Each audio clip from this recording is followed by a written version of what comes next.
Hello everyone, welcome back to my channel. In today's video, I'll show you how to share screenshots from the Snipping tool in Windows. First, open the Start menu and search for Snipping Tool.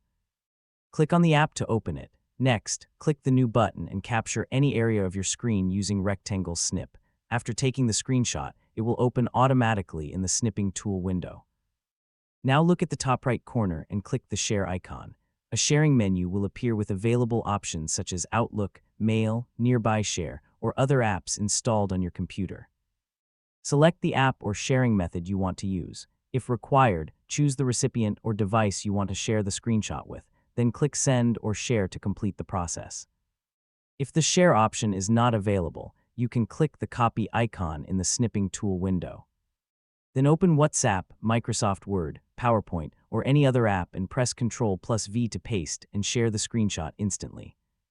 This method is quick and convenient for sending screenshots to friends, colleagues, clients, or other devices. That's it. This is how to share screenshots from the Snipping tool in Windows.